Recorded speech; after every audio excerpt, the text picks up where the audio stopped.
عن الشعبي أن النبي صلى الله عليه وسلم تلقى جعفر بن أبي طالب فالتزمه وقبل ما بين عينيه رواه ابو داود والبيهقي في شعب الإيمان مسلم. سلام کی حدیث کی روشنی میں اہمیت، پھر مصافحے کی اہمیت، تکبیر یعنی معانقہ اور بوسہ، معانقہ گلے ملنا اور بوسہ پیشانی کا سر کا بوسہ لینا.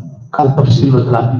غیر محرم کے ساتھ نہ ہو اور 10-12 سال سے 15-18 سال تک کی کم بچوں کے ساتھ. مرد مردوں سے ملے، داڑھی والے وہ معانقہ کرے، کرتا پہنا ہوا، کرتا اتارا ہوا، اور بوسہ مسافہ اس کی اہمیت معانقہ.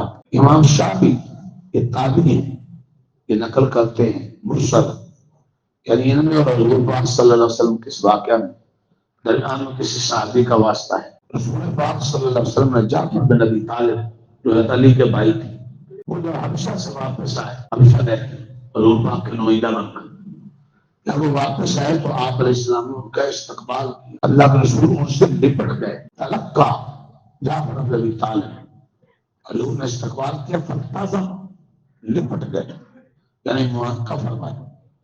وقبل ما بین عینیہ، دونوں آنکھوں کے بیچ میں یعنی ان کی پیشانی کو بوسا. دو کام کی. جعفر بن ابی طالب جب حبشہ سے واپس آئے، آپ نے معانقہ کیا، ان سے لپٹ گئے اور ان کی پیشانی کے درمیان، دونوں آنکھوں کے درمیان پیشانی ہوتی، کیا بوسا لیا.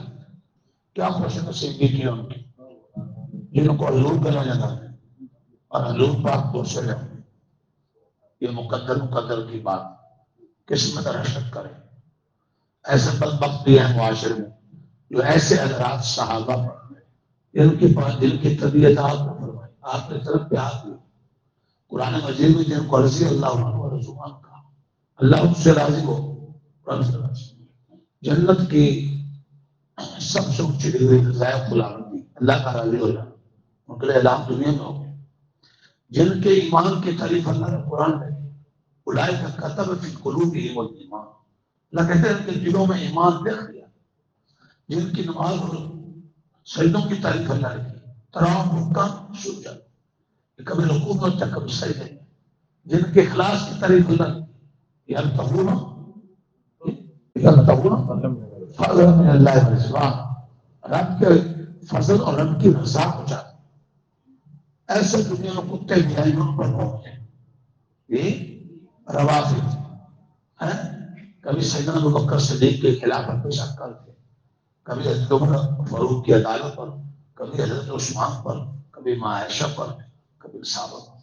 اللہ تعالیٰ ہدایت دے اور اللہ ایسے گمراہوں کی شر سے امت مسلمہ کو محفوظ فرمائے. اللہ ان کی قدر کرنے کی توفیق عطا فرمائے.